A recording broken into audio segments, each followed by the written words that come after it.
અર્જુનના રૂવાડામાંથી શ્રી કૃષ્ણ શરણમ આજે આ પોતપોતાના રૂમમાં જઈ દીધું એ કઈ પાછી ગઈ નહીં. આપણી માતાઓની વાત છે. બીજે દિવસે ભગવાન સામે એક નંબરે પૂછો કેમ એના બરોબર છે, તમે જે કરો એ બરોબર છે. દિવસે જાગતા તો હરિસ્મરણ બધાએ કરે, પણ જેનું રાત્રિ પવિત્ર છે, જેનો અંધકાર પવિત્ર છે. દુર્યોધન રાજસૂય યજ્ઞ કરે છે. હવે યજમાન કોને બનાવવું, એની મુખ્ય યજમાન યજ્ઞમાં કોણ બને એની ચર્ચા થઈ. કરતા શિશુપાલે 108 ગાળો આપી કૃષ્ણ ભગવાનને. ત્યાં સુધી ભગવાને સહન કર્યું અને પછી ભગવાને સુદર્શન ચક્રથી શિશુપાલનો વધ કર્યો. બોલો શ્રી કૃષ્ણ કનૈયા.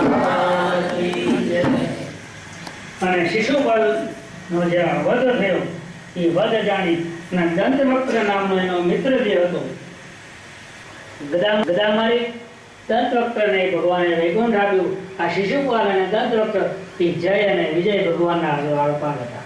બોલો શ્રી કૃષ્ણ કનૈયા. અને પછી ભગવાન માં દેવકી અને વસુદેવજી આગળ આવે છે.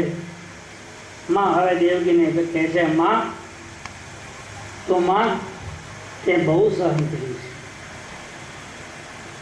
દેવકીએ કીધું કે બેટા બીજી કોઈ ઈચ્છા નથી, મને મારા જે પુત્રો મરી ગયા છે મારા મરેલા પુત્રો તો લાવી આપ. માને મન તો દીકરા સિવાય કોઈ દુનિયા હોતી નથી. દીકરો ભલે ગમે એમ માનતો હોય કે દીકરી ભલે ગમે એમ માનતી હોય, પણ મા બાપને મન દીકરા કે દીકરી સિવાયની બીજી કોઈ દુનિયા નથી. હજુ કહું કે શિશુપાલનો બનશો, દીકરા અને દીકરીનું ધ્યાન ભલે રાખો, આપણી ફરજ છે, આપણે ફરજ ભલે આપણે અદા કરીએ, પણ શિશુપાલનો બનશો. શિશુ એટલે બાળક અને પાલ એટલે રખોડો. આખી જિંદગી શિશુ. યશોદામાં જે છે એ નંદ બાબા અને યશોદામાને ભગવાને મુક્તિ આપી છે, એમને એ ધ્યાન ધરવાનું કીધું અને ભગવાને નંદ બાબા અને યશોદામાને મુક્તિ આપી. બોલો શ્રી કૃષ્ણ કનૈયા લાલ કી જય. હવે બધા ખૂબ જ ધ્યાન દેજો. સુનાય ચિત્ર હતા. બ્રાહ્મણનો દીકરો એક દિવસ વરસાદની અંદર ગુરુએ ચણા આપેલા. કૃષ્ણ ભગવાન વહેલા થઈ ગયા અને સુદામાને ભૂખ લાગેલી વરસાદની અંદર. સુદામા ઉપર બેઠા બેઠા ચણા ખાતા હતા. ભગવાને કીધું કે સુદામા શું ખાય? તો કે હું કંઈ નથી ખાતો.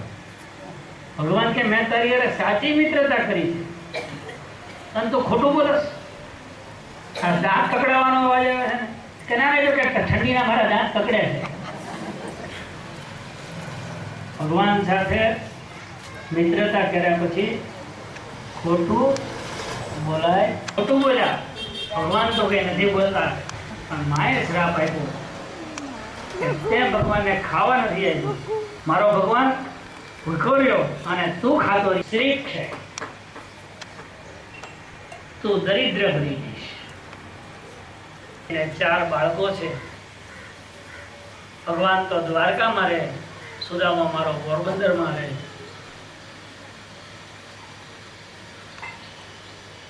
સુદામાજી ઝૂંપડીમાં રહે. ભગવાને તો સોનાની દ્વારકા બનાવી. દ્વારકાનો અધિપતિ. સુશીલાજી સમજી ગયા કે આ સુદામા માગવા નહીં જાય. મૂળ ચૂકવવા પડતા સંતોને સંતપણા નથી મફતમાં મળતા.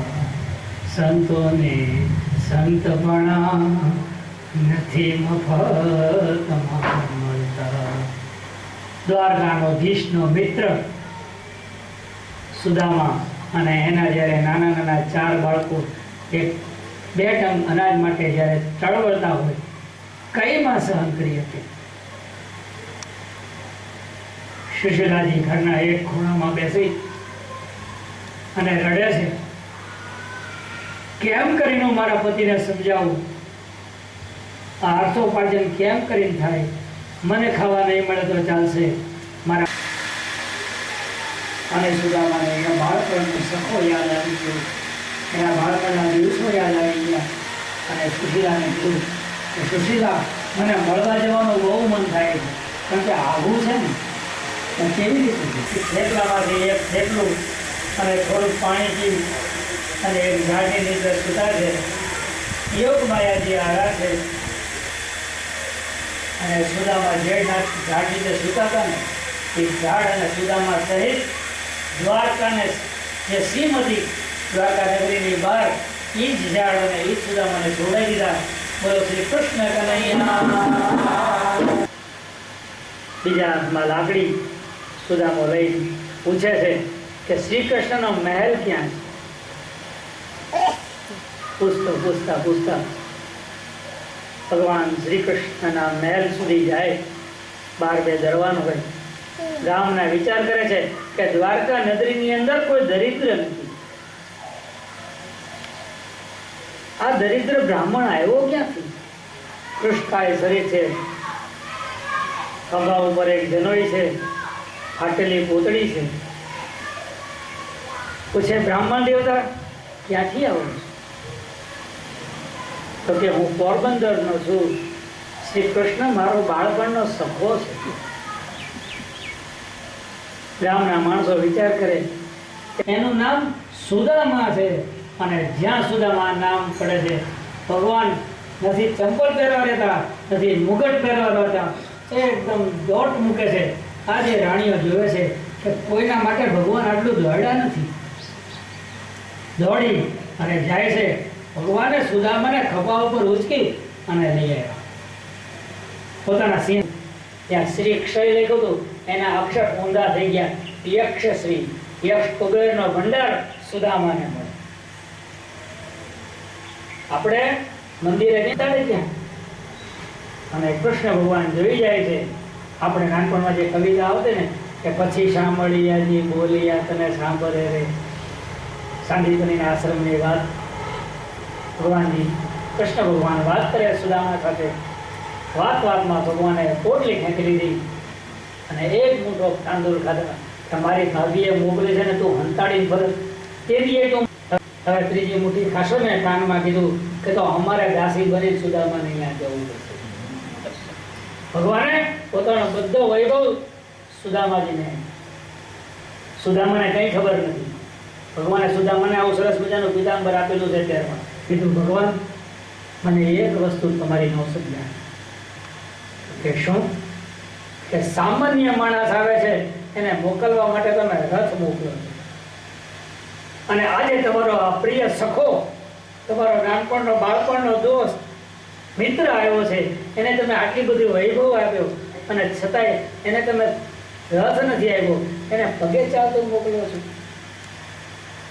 ત્યારે ભગવાન બહુ સરસ બોલ્યા છે કે સત્યભામા, આ બ્રાહ્મણ એટલો પવિત્ર છે કે આના પગલા દ્વારકામાં જ્યાં ત્યાં પડશે. અને સુશીલાજી એ જે સરસ મજાના સુંદર વસ્ત્ર અલંકારની અંદર એ સુદામા કરતા જ્યાં દોડે અને સુદામાજીને જો કે કોણ ભાઈ મારી પાછી આવે, સુદામા આગળ ને સુશીલાજી પાછળ.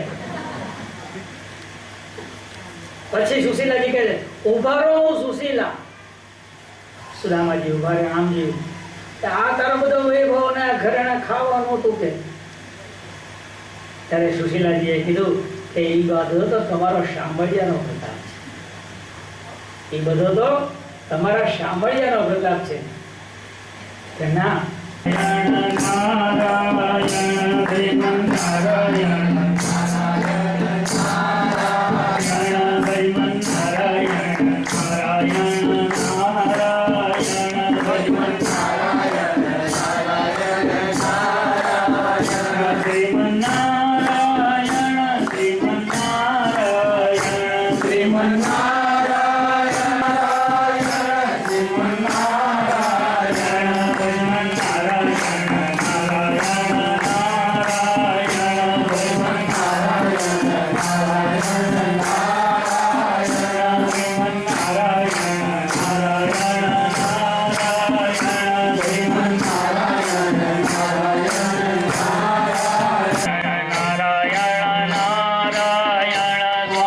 નારાયણ